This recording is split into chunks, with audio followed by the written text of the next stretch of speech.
Financial markets పై పట్టు సాధించాలనుకునే వాళ్ళు Revanth conduct చేసే వెబినార్ కోసం ఈ నెంబర్ కి కాల్ చేయండి. నమస్తే అండి విష్ణు గారు. సాల్మన్ గారు, ఇప్పుడు ఒక స్టాక్ లో ఇన్వెస్ట్ చేసే ముందు ఆ స్టాక్ కి సంబంధించి పిఈ రేషియోని తప్పనిసరిగా చెక్ చేసుకోవాలంటారు కదా. ఏంటి అసలు పిఈ రేషియో అంటే ఏంటి? ఒక స్టాక్ లో ఇన్వెస్ట్ చేసే ముందు తప్పనిసరిగా దీన్ని ఎందుకు అసలు పరిగణలోకి తీసుకోవాలి అంటారు? ఇప్పుడు చూడండి విష్ణు గారు, మనము ఈక్విటీ మ్యూచువల్ ఫండ్ లో ఫండ్ మేనేజర్ కొంటాడు, మనకేం చెక్ చేసుకునే పని లేదు. డిస్ట్రిబ్యూటర్ లేదంటే ఫైనాన్షియల్ ప్రొఫెషనల్ ఏ ఫండ్ తీసుకోవాలి ఏమిటని మీకు గైడెన్స్ ఇస్తారు, మనం హ్యాపీగా ఉండొచ్చు. డైరెక్ట్ స్టాక్స్ కొనేటప్పుడు లాట్ ఆఫ్ పారామీటర్స్ మనం చెక్ చేసుకోవాలి. ఫండమెంటల్ అనాలిసిస్ చెక్ చేసుకోవాలి, టెక్నికల్ అనాలిసిస్ చెక్ చేసుకోవాలి, dividends, future cash flows, risk rate, book వాల్యూలు, ఫేస్ వాల్యూలు అన్ని చెక్ చేసుకోవాలి. లిక్విడిటీ ఎంత ఉంది స్టాక్, ఈ ఒక స్టాక్ యొక్క ఇంట్రిన్సిక్ వాల్యూ అంటే దాని యొక్క అసలు విలువ ఎంత, ఓవర్ వాల్యూ అవుతుందా, అండర్ వాల్యూ అవుతుందా, అంటే ఆ ఉన్న విలువ కంటే ఆ స్టాక్ ఎక్కువ ట్రేడ్ అవుతుందా, తక్కువ ట్రేడ్ అవుతుందా, ఇవన్నీ కనుక్కోవాలి. ఇవి కనుక్కునే క్రమంలో ఒక మెథడ్ ఏంటంటే PE ratio, price by earning ratio. Price to earning ratio. ఇప్పుడు ప్రైస్ అంటే ఏంటి? Stock price. సపోజ్ ఒక ప్రైస్ మార్కెట్ లో 100 దగ్గర ట్రేడ్ అవుతుంది అనుకోండి విష్ణు గారు. ఎర్నింగ్ పర్ షేర్ అంటే ఆ షేర్ కి ప్రతి సంవత్సరం ఒక 5 రూపాయలు వస్తుంది అనుకుంటే earning per share 100 divided by 5, దాని PE ratio 20. Okay okay okay. Stock price 100 దగ్గర ట్రేడ్ 100 రూపాయలు. ఆ స్టాక్ లో మనం ఇన్వెస్ట్ చేసినందుకు సంవత్సరానికి ఒక 5 రూపాయలు రిటర్న్ వస్తే that 100 divided by 5 is called price by earning ratio. అంటే ఆ సంవత్సర కాలంలో ఆ పర్టికులర్ స్టాక్ మీద ఆ stock price divided by earning per share. ఎట్లా అంటే జనరల్ గా 4 క్వార్టర్లు తీసుకుంటారు. Last 1 year earning per share ఎంత వచ్చింది, 5 రూపాయలు వచ్చిందా, 10 రూపాయలు వచ్చిందా, 15 రూపాయలు వచ్చిందా అని మనకి డేటా ఉంటుంది. ఏ వెబ్సైట్ లో, బ్రోకర్స్ వెబ్సైట్ లోకి వెళ్ళినా, ఎన్ఎస్సి వెబ్సైట్ లోకి వెళ్ళినా కానీ ఆ ప్రైస్ వాల్యూ ఉంటుంది, స్టాక్ ప్రైస్ వాల్యూ ఉంటుంది, ఎర్నింగ్ పర్ షేర్ ఎంత కూడా ఉంటుంది. దట్ ఈ రెండు డివైడ్ చేస్తే వచ్చేదాన్ని ఎర్నింగ్ పర్ షేర్ అంటే. ఇప్పుడు 100 దగ్గర ఒక స్టాక్ ట్రేడ్ అవుతుంది విష్ణు గారు, 5 రూపాయలు వస్తుంది ప్రతి సంవత్సరం ఆ స్టాక్ లో మనం యూజ్ చేయడం వల్ల. అంటే ఆ సంవత్సర కాలంలో ఆ పర్టికులర్ స్టాక్ మీద మనకి ఎక్స్ట్రాగా ఎంత రెవెన్యూ జనరేట్ అయింది అనేది, అదనంగా ఎంత పొందాము, అదనపు ఆదాయం ఎర్నింగ్ పర్ షేర్ అంటారు. 100 డివైడెడ్ బై 5 అంటే 20 అనుకోండి. పిఈ రేషియో 20 ఉంటే అర్థం ఏమిటంటే ₹1 సంపాదించడం కోసం మీరు 20 రూపాయలు పెట్టాలి. దాన్ని పిఈ రేషియో అంటారు. ఇప్పుడు పిఈ రేషియో 100 ఉంది అనుకోండి, ₹1 సంపాదించడం కోసం మీరు 100 రూపాయలు ఇన్వెస్ట్ చేయాలి. అందుకనే అందరూ అంటుంటారు ఆ కంపెనీ పిఈ ఎక్కువ ఉంది, పిఈ రేషియో ఎక్కువ ఉందని చెప్తుంటారు. పిఈ రేషియో ఎక్కువ ఉందంటే ఓవర్ వాల్యూ అయినట్టు. Over value. మన జనరల్ గా భారతదేశంలో పిఈ రేషియోలు ఒక 15 to 25 మధ్యలో ఉంటే ఒక రీజనబుల్. అంటే ₹1 కోసం 20 రూపాయలు పెడుతున్నాం. 13, 14, 15, 18, 20, 25 వరకు రీజనబుల్. అది రీజనబుల్. ఓకే. అయితే దీంట్లో కూడా కొన్ని ఎగ్జంప్షన్ కండిషన్స్ ఉంటాయి. ఇప్పుడు పిఈ రేషియో, ఇప్పుడు price divided by earning per share అన్నాం కదా. కొత్తగా కంపెనీ పెట్టారు 1 year 2 years, వాళ్ళకి ఎర్నింగ్ పర్ షేర్ ఏ ఉండదు కదా, వాళ్ళ ఖర్చులన్నీ దీని మీద పోతాయి. అప్పుడు ఎర్నింగ్ పర్ షేర్ లేనప్పుడు నెగిటివ్ లో కూడా ఉంటది. ఎర్నింగ్ లేనప్పుడు అప్పుడు పిఈ రేషియో ఎక్కువ ఉంటుంది. వాటిని మన చెత్త కంపెనీ అంటాం లేదు.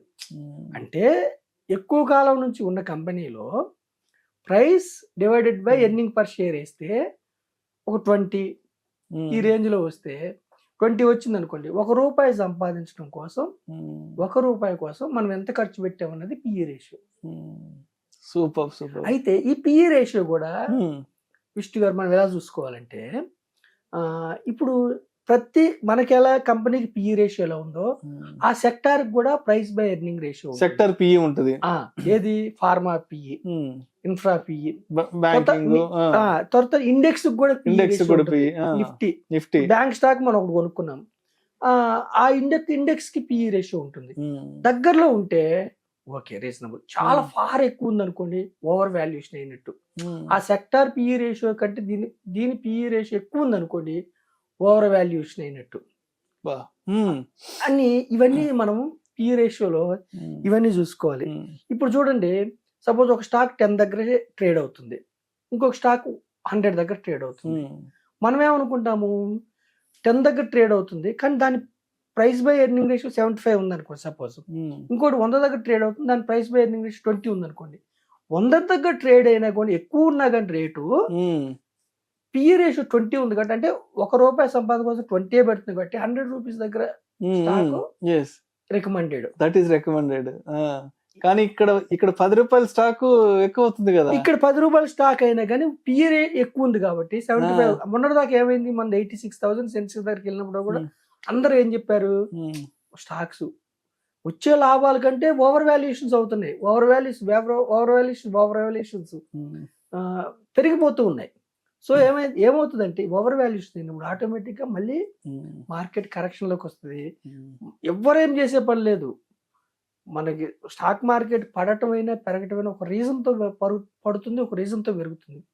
సామాన్య మానవులు, ఆర్డినరీ పర్సన్, అంటే నాలెడ్జ్ ఉన్న వాళ్ళు చక్కగా అసలు మార్కెట్ లో ఎంత నేర్చుకోవటానికి, అనంతం నేర్చుకోవటానికి మనం ప్రైస్ బై ఎర్నింగ్ రేషియో ఉంటుంది, ప్రైస్ బై బుక్ రేషియో ఉంటుంది, ప్రైస్ బై సెల్ రేషియో ఉంటుంది, ఈవి ఎకనామిక్ వాల్యూ, ఈబీటా, రకరకాల టెర్మినాలజీలు ఉంటాయి. మనం పోగా మనం ప్రజలకి అందించడానికి ట్రై చేద్దాం. వాళ్ళు కూడా నేర్చుకోవచ్చు చక్కగా మార్కెట్లోకి వచ్చి NISM కోర్సులు చేసి కానీ గూగుల్లో కానీ వాళ్ళు కూడా నేర్చుకోవచ్చు. మనం కూడా మన సుమన్ టీవీ ఛానల్ ద్వారా ఆర్డినరీ పర్సన్స్ కి గుడ్డిగా ఎంటర్ అయ్యి నష్టపోకుండా, ఒక స్టాక్ కొనేటప్పుడు ఎందుకు కొంటున్నాం, ఒక స్టాక్ పెరుగుతున్నట్టు ఎందుకు పెరుగుతుంది, ఒక స్టాక్ తగ్గుతున్నట్టు ఎందుకు తగ్గుతుంది, ఫండమెంటల్ అనాలిసిస్ ఏమిటి, టెక్నికల్ అనాలిసిస్ ఏమిటి, ప్రైస్ బై ఎర్నింగ్ రేషియో ఏంటి, డివిడెండ్ ఇస్తే డివిడెండ్ తర్వాత స్టాక్ ఎలా పెరుగుతుంది, డివిడెండ్ ఇవ్వకపోతే ఆ డబ్బుల్ని కంపెనీ ఉంచుకుంటే నెక్స్ట్ గ్రోత్ కోసం ఏం చేస్తారు, రకరకాల అంశాలను మనం పరిగణలో తీసుకుని